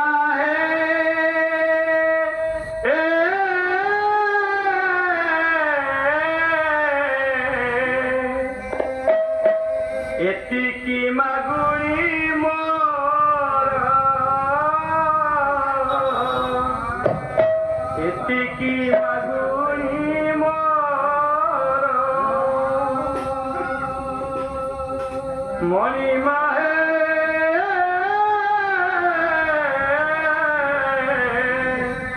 ଏତିକି ମାଗୁଣି ମୋର ମୋର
କେଣେ ଆଜ୍ଞା ବିଚାର କରିବେ ରାତି ହେଇଗଲା ଏ ଯମୁନାକୁ ଦେଖିବାକୁ ଆଜ୍ଞା ବୋଧ ଦେବା ପାଇଁ ବଢିଆ ଆସି ପାଖରେ ପହଞ୍ଚିଲା ଡାକିଲା କଲା ଯମୁନା ଏ ତମେ ମନୋଯୋଗ କରୁଛ ଆରେ ସିଏ ଆମ ହଳିଆ ତାକୁ ଘରୁ ମାଡ଼ ମାରିବାର କରିଦେଲି ଦେଖ ତେଣୁ ଆଜ୍ଞା ନାନା କଥା କହି ଇଏ ଯମୁନା ବେଚାର ମନକୁ ଆଜ୍ଞା ରହିଗଲା ଆନନ୍ଦ ଦେଲା ସ୍ତ୍ରୀ ଆପଣ କଲେ ଆଇଲେ ବିପରୀତ ସମାଜ ଚାଲି ଯାଇଛି ଦି 4 ଦିନ ଗୋଟିଏ ଦିନ ସନ୍ଧ୍ୟା ସମୟ ଏ ପୁଅ ଏଣେ ଆଜ୍ଞା ବଡ଼ ଦୌଡ଼ରେ ପୁରା ଇଏ ଘଣ୍ଟ ବାଜିଲା ଜଗନ୍ନାଥ ମନ୍ଦିରରେ ଘଣ୍ଟା କାହାରି ସବୁ ବାଜିଲା ବଢିଆ କହିଲା ଯମୁନା ଆରେ ଏ ଘଣ୍ଟା କାହାରି କହୁଛୁ ବାଜୁଛି ନା ଇଏ ବଡ ଦୌଡ଼ ଜଗନ୍ନାଥଙ୍କ ପାଖରେ ନା ଯଦି ସେଠି ଘଣ୍ଟା କାହାରି ବାଜୁଛି ତାହେଲେ ଆମ ଜଗନ୍ନାଥଙ୍କ ପାଖରେ କାହିଁକି ବାଜୁନି ଆରେ ଶୁଣ ସିଏ ଜଗନ୍ନାଥ ଆଉ ଏ ଜଗନ୍ନାଥ ସବୁ ଜଗନ୍ନାଥଙ୍କର ସମାନ ହେଲେ ସିଏ ହେଉଛି କାଠ ତେଣୁ ଆପଣମାନେ ଜଗନ୍ନାଥ ଓଡ଼ିଆ ଭାଗବତ କହିଲା କହିଲା ବାବୁ ଯୋଉମାନେ ବୁଝନ୍ତିନି ସେମାନେ କେବଳ ଆଜ୍ଞା କହିପାରନ୍ତି କହିଲେ ଜ୍ଞାନରେ ନିର୍ଗୁଣ ଭକ୍ତିରେ ନିର୍ଗୁଣ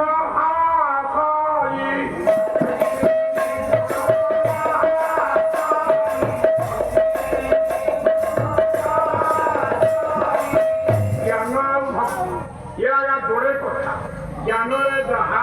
ভক্তির আজ্ঞা তাহা তেণু দুহিটি বল হয়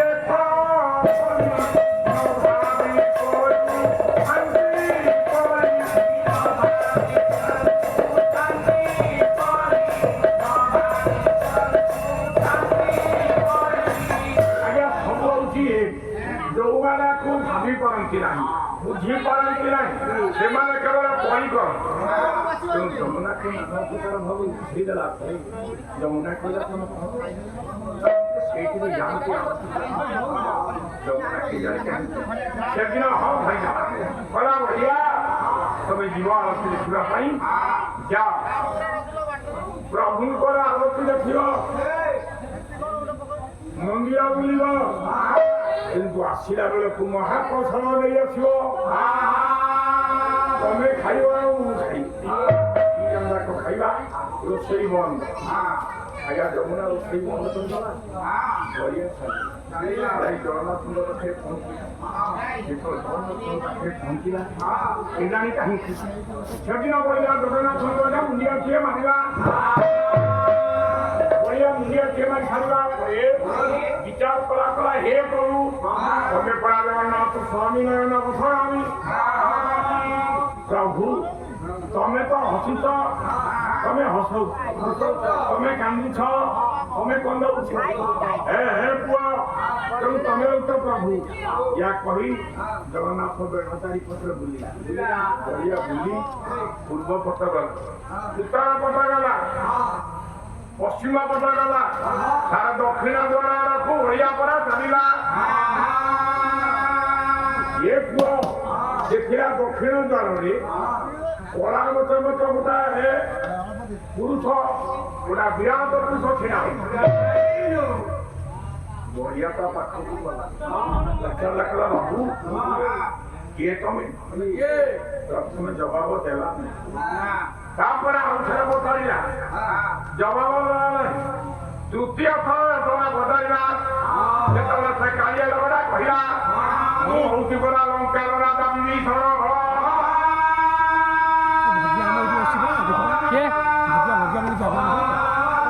ଦେଖିନି ନଜର କରିନି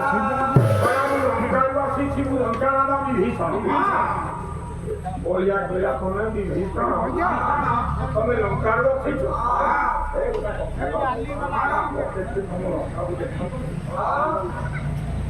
ସେଇଠି ଆଜ୍ଞା ସେ କଦା କାଳ କାଳିଆ ଲୋକଟା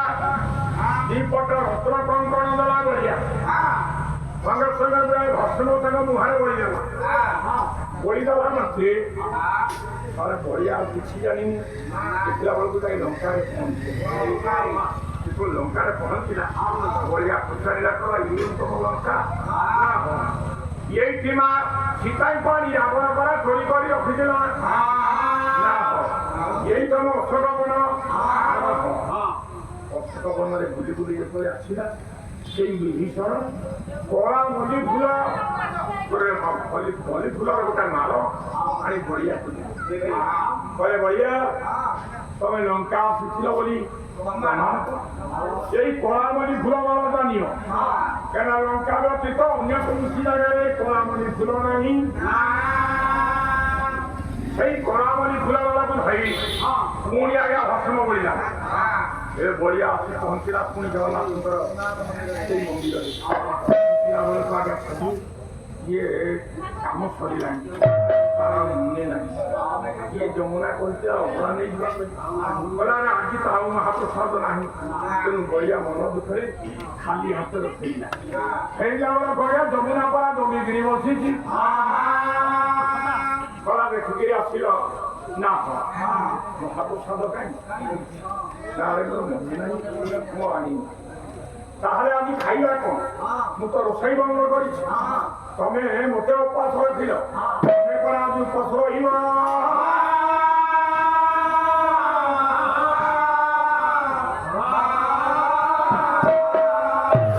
बढ़िया घर भर चाबी देना बोला यही घर भर तमें आज रही बढ़िया महिला घर भर बाबू जमुना तो उपास बढ़िया तो उपवास विचार करेंगे बढ़िया घर भर रही चिंता करुच्ची हे भगवान तू तो विश्व ब्रह्मांड गुरु तू तो हर्षा करता विधाता सतरे कौन आज गोटे भोकरे ये रात्रि यापन करने को पड़ो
चिंता कर बढ़िया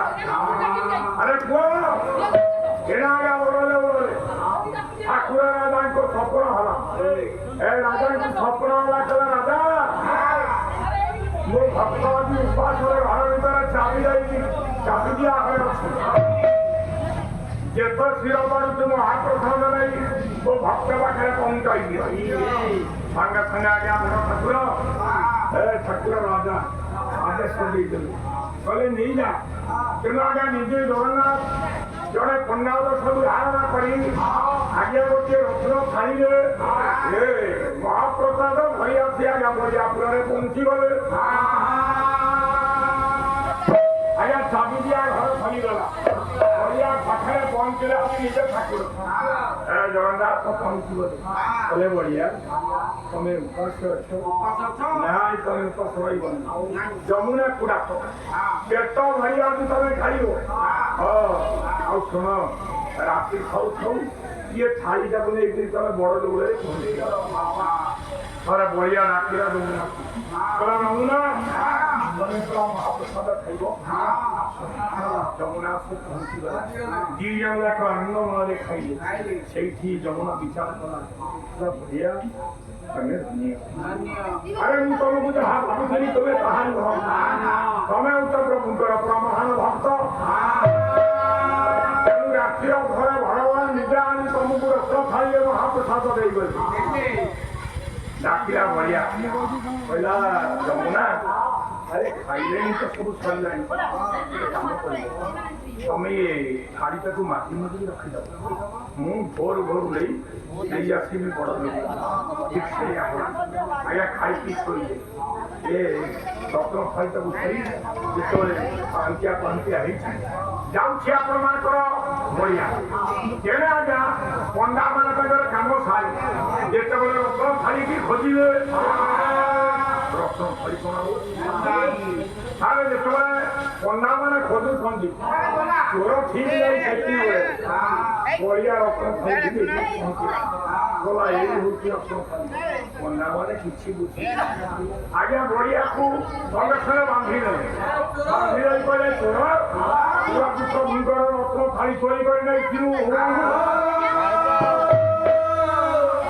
ତାକୁ ବାନ୍ଧିକି ଯେତେବେଳେ ଠାକୁରଙ୍କ ରାଜାଙ୍କ ପାଖକୁ ନେଇଯାଉଛନ୍ତି ପୁଣି ସାଙ୍ଗେ ସାଙ୍ଗେ ହେଲା ରାଜାଙ୍କୁ କହିଲେ ରାଜା ସିଏ ହଉଛି ମୋର ବଡ ଭକ୍ତ ତମେ ବଢିଆକୁ ଛାଡ଼ି ଦିଅ ସିଏ ଚୋରି କରିନି ମୁଁ ରତ୍ନ ଥାଳିରେ ମହାପ୍ରସାଦ ନେଇ ରାତି ଅଧରେ ତାଙ୍କ ପାଖରେ ପହଞ୍ଚିଥିଲି ଛାଡ଼ିଦେଲେ ଆଜ୍ଞା ପଣ୍ଡା ଇଏ ବଢିଆ ଆସିଲା ମାଗଣୀ ମୋ ବିଚାର କରିବେ ପ୍ରଭୁଙ୍କ ଠାରେ ଭକ୍ତି ଯିଏ ରଖିବ ଭକ୍ତିର କେତେ ଶକ୍ତି ତା କେବଳ ସେଇ ଭକ୍ତ ଜାଣିପାରେ ଅନ୍ୟମାନେ କେହି ତାକୁ ଜାଣି ବୁଝିପାରିବେ ନାହିଁ ବଢିଆ ଆଜ୍ଞା ରଖିଲା ଆପଣମାନେ ବିଚାର କରିବେ ସମୟ ଗଡ଼ି ଯାଉଛି ଆସିଲା ଆଜ୍ଞା ଆପଣମାନଙ୍କର ଘୋଷଯାତ୍ରା ରଥଯାତ୍ରା ସମୟ ରଥଯାତ୍ରା ଯେତେବେଳେ ପ୍ରଭୁ ରଥରେ ବିଜେ କରିବେ ତା ପୂର୍ବରୁ ସବୁ ପ୍ରକାର ବ୍ୟବସ୍ଥା କରାଯାଉଛି ଯମୁନାକୁ ପଚାରିଲା ବଢିଆ କଲା କଣ ହଉଛି ଠାକୁର ରଥରେ ବିଜେ କରିବେ ତା ବୋଲି ସିଏ ଦାଣ୍ଡରେ ବିଜେ କରିବେ ସେଇଥିପାଇଁ ପଣ୍ଡାମାନେ ଚାହୁଁନି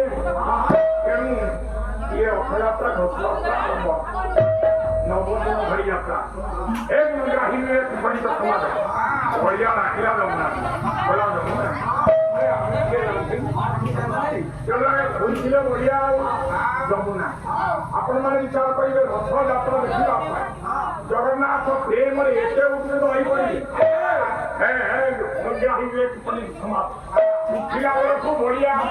ଗଣାରେ ପୁରା ଯମୁନା ମୁହଁରେ ନିଜର ଯମୁନା କଲା ବଢିଆ ପୁରାଟାକୁ ପିନ୍ଧିଛି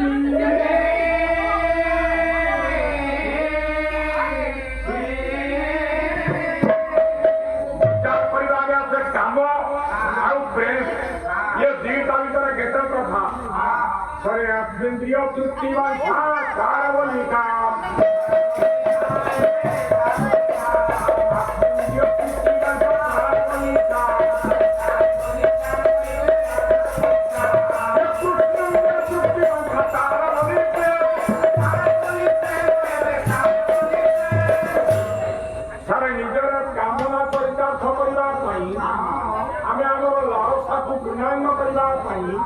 ଯାହା କରିଛେ ତାର ନାମ ହଉଛି କାମ ପ୍ରଭୁଙ୍କ ଉଦ୍ଦେଶ୍ୟରେ ଆମେ ଯଦି କିଛି କାମନାକୁ ପରିସମାପ୍ତି କରିବା ପାଇଁ ଯାଉଛେ ତାର ନାମ ତେଣୁ ଏମାନେ ପ୍ରେମରେ ଏତେ ଉଦ୍ଭୁତ ହୋଇ ପଡିଲେ ଯମୁନା ବଢିଆ ଲୁଗାଟାକୁ ବଢିଆ ଯମୁନା ଲୁଗାଟାକୁ ଇଏ ତଳ ବଳିଆ ହେଇ ଦୁଇ ଜଣ ଯାକେ ଯେତେବେଳେ ହାଇଗଲେ ରଥ ଉପରକୁ ଉଠିବାକୁ ଯାଉଛନ୍ତି ପଣ୍ଡା ମାନେ ବସି ଦେଖିଲ ଗୋଟେ ସ୍ତ୍ରୀର ଲୁଗାଟା ପିନ୍ଧିକି ଗୋଟା ନାରୀର ଲୁଗାଟା ବି ପିନ୍ଧିଛି ଆରେ ସେ ସ୍ତ୍ରୀଟାକୁ ଦେଖିଲେ କହିଲେ ତାର ପୁରୁଷ ଲୁଗା ପିନ୍ଧିଛି ତାଙ୍କୁ ନାନା ପ୍ରକାର ସମସ୍ୟା କରି ଯେତେବେଳେ ଆଜ୍ଞା ରଥ ପାଖରେ ଭଉଣୀ ରହିବାକୁ ବସିଲେ ସେଇଠି ବଳିଆ ଅତିଶୟ ଆଜ୍ଞା କହିବାରୁ ବଳିଆ କହିଲା ଆଜି ମୁଁ ଗୋଟା ସ୍ତ୍ରୀର ଶାଢ଼ୀଟାକୁ ପିନ୍ଧିବାଲି ବୋଲି এইটা মোর দোষ আরে তোমার প্রভুকে পচার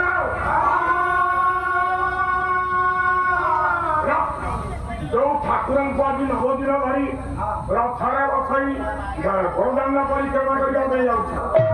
से प्रभु टे सी कौन करते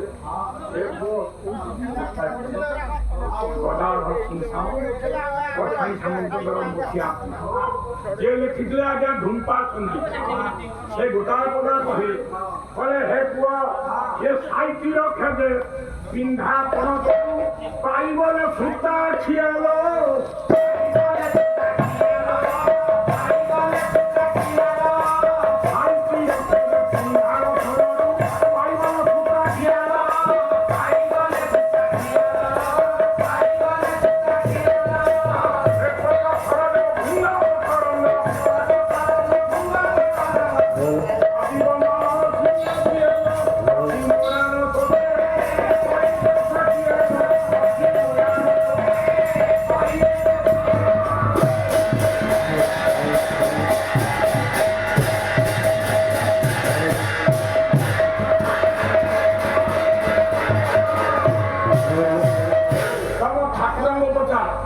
निजर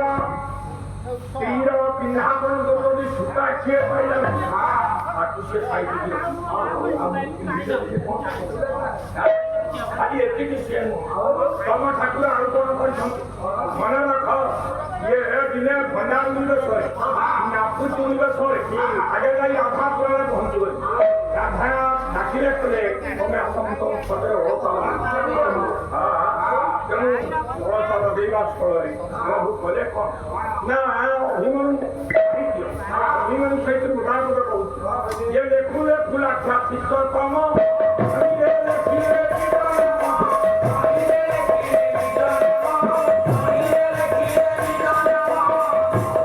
प्रभुंकर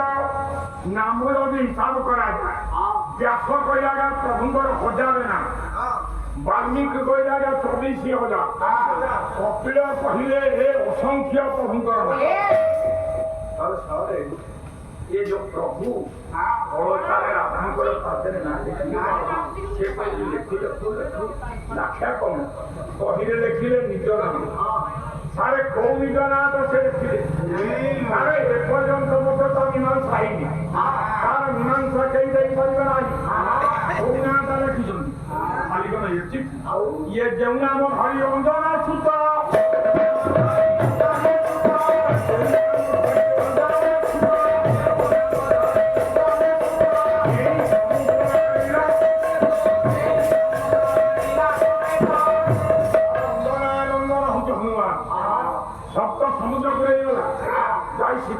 सीता को फाद कला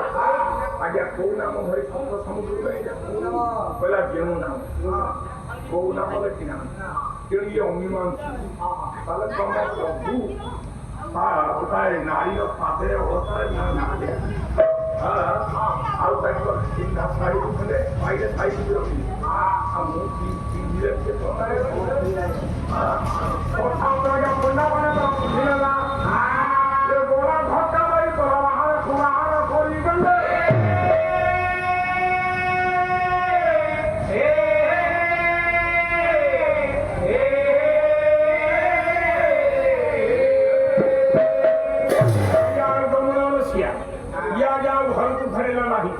कांदी कांदी आंकी बुहान को चलिले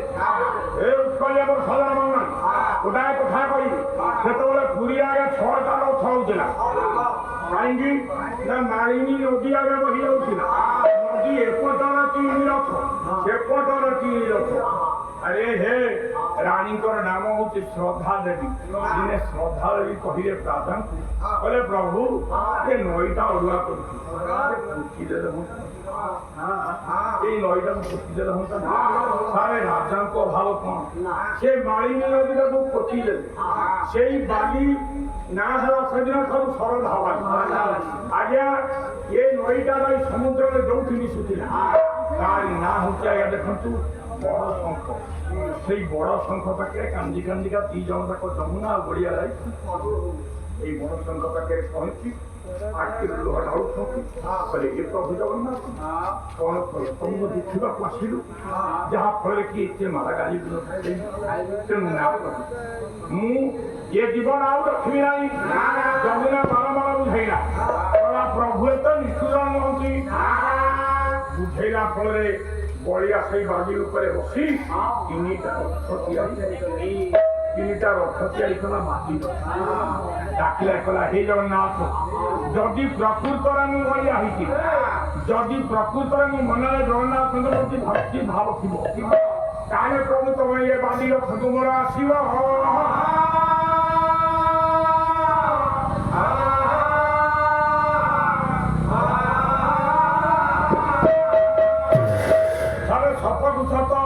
সঙ্গে সঙ্গে আজ বালি রথরে যে জগন্নাথ বলভদ্র সুভদ্রা দেখাদেলে বড়িয়া ডাকিলা ଥିଲା প্রভু তুমি আজ মো মনস্কামনা পূর্ণ করিছ, জীবন ধরিগল আখের ধার ধার গৃহ বড়ি যাচ্ছি ହେଲା ପ୍ରଭୁ ଜୀବନରେ ଆଉ କିଛି ଚାହିଁ ନଥିଲି, ଯାହା ଚାହିଁଥିଲି ଆଜି ମୁଁ ପାଇଲି। ଏଣେ ଆଜ୍ଞା ବଡ଼ ଦାଣ୍ଡରେ ରଥ ଯେତେବେଳେ ଗଡ଼ିବାକୁ ବସିଲା, ସାରା ଆଉ ପ୍ରଭୁଙ୍କ ରଥ ଗଡ଼ିଲାନି। ଯେତେବେଳେ ରଥ ଗଡ଼ିଲାନି ସେତେବେଳେ ଆଜ୍ଞା ଇଏ ବଡ଼ ଠାକୁରଙ୍କୁ ଆଜ୍ଞା ହେଲା ଇଏ ସ୍ୱପ୍ନ ସେ ସ୍ୱପ୍ନ ଦେଖିଲେ। କଣ ଦେଖିଲେ? ଡାକିଲେ କହିଲେ ହେ ରାଜା, ଇଏ ପ୍ରକୃତରେ ଆଜି ଇଏ ରଥରେ ସଞ୍ଜୀବତ ଦେବଦଳନ ଧ୍ୱଜ ଏ ରଥରେ କରାମି ନାହିଁ, ଇଏ ବଳିଆ ବାଲି ରଥରେ କରାମି ଅଛି।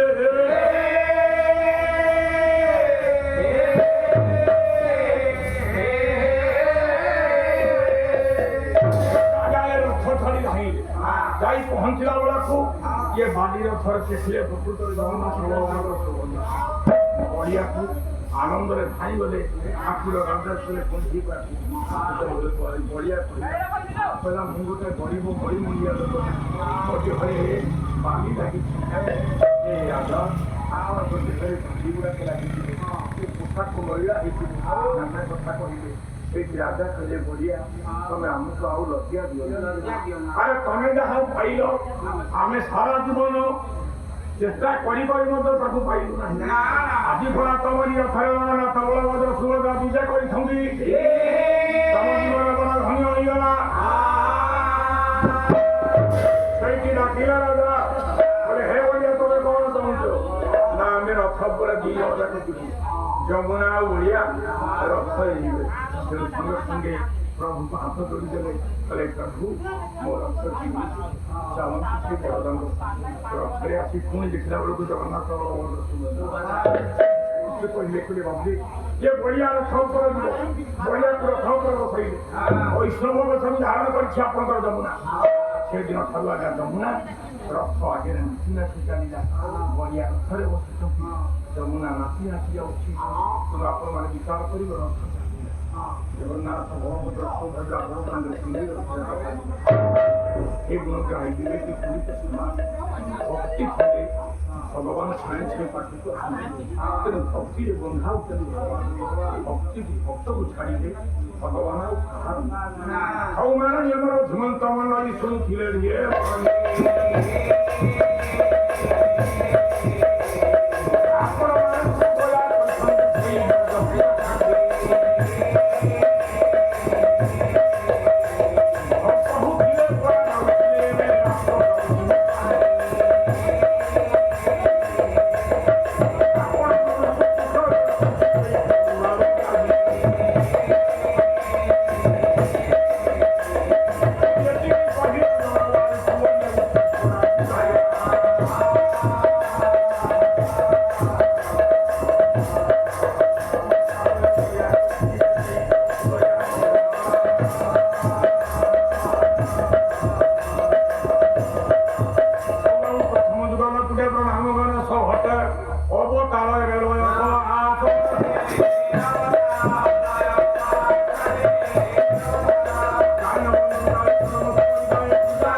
বলছি তুমি পাঠা কালারে কি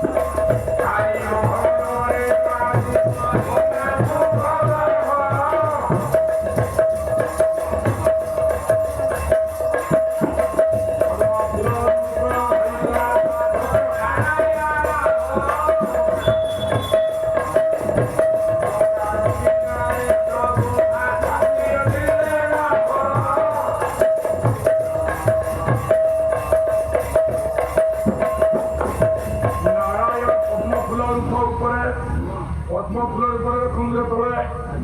আন্তর্জাতিক মঙ্গালময় ভাবুଛନ୍ତି ଯେମିତି ଆଜ୍ଞା ପାଠାର ନାୟକର ଝିଅ ଭଲ ଫୁଲଟିଏ ହେଇଛି ସେଇ ଆଣି ଆଜ୍ଞା 3 ଥର ଫୁଲିଦେଲା ଆଘାଣ ମଧ୍ୟମେ ତମୁଗର ଭକ୍ତରେ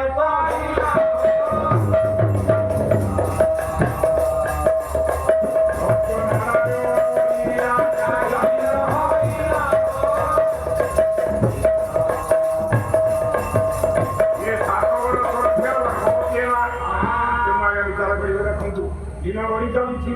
ଅନେକ କଷ୍ଟ ପାଇଲା ଏ ଝିଅ ଗର୍ଭରେ କିଏ ଅଛି ସାପ ଅଛି କି ବେଙ୍ଗ ଅଛି ଜନ୍ମ ହେଲା ପରେ ଦେଖାଯିବ ତେଣୁ ଆଜ୍ଞା ବିଚାର କରିବେ 10 ମାସ 10 ଦିନ ସମ୍ପୂର୍ଣ୍ଣ ହେଲା ଅନେକ କଷ୍ଟ ପାଇଲା ଏ ଝିଅ କିନ୍ତୁ ଏତିକି ବେଳରେ ଆଜ୍ଞା ଆକାଶରୁ ପଡିଗଲା ଏକ ଅପାକା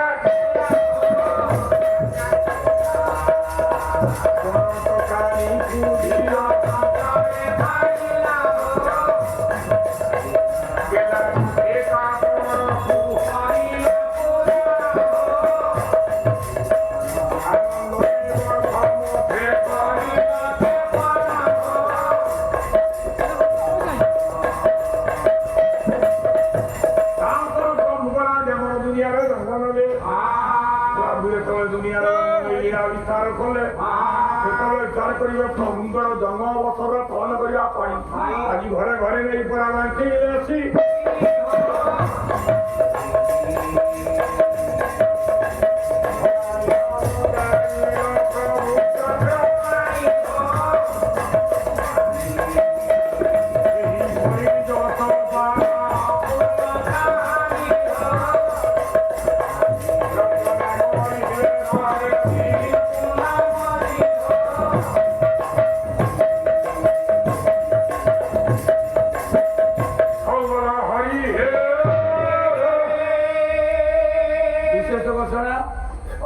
ପାଲରେ ମୁଗ୍ଧ ହୋଇ ଆମ ଯୁବ ନୂତନ ଗାୟକ ଶ୍ରୀ ଅନନ୍ତ ବାବୁ ଗାଁରୁ 100 ଅର୍ଥ କରିଛନ୍ତି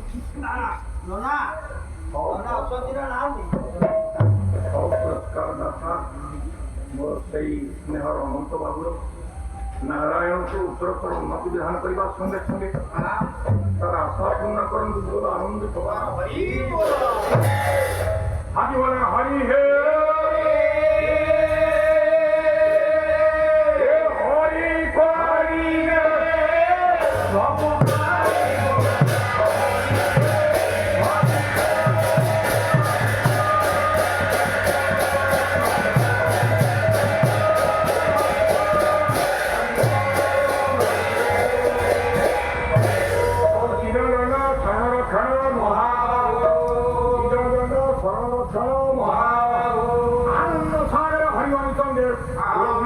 সর্বজনা দুঃখ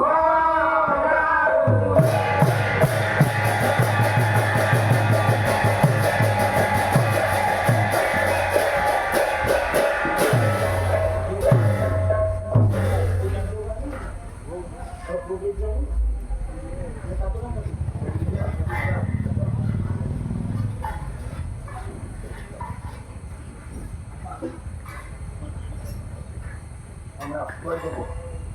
হ্যাঁ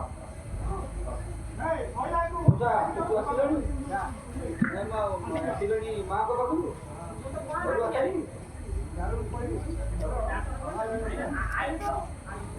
পুরা পঞ্চায়েত পঞ্চায়েত কি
ନାଇଁ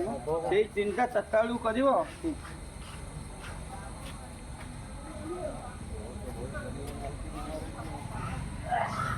এইটারে কাম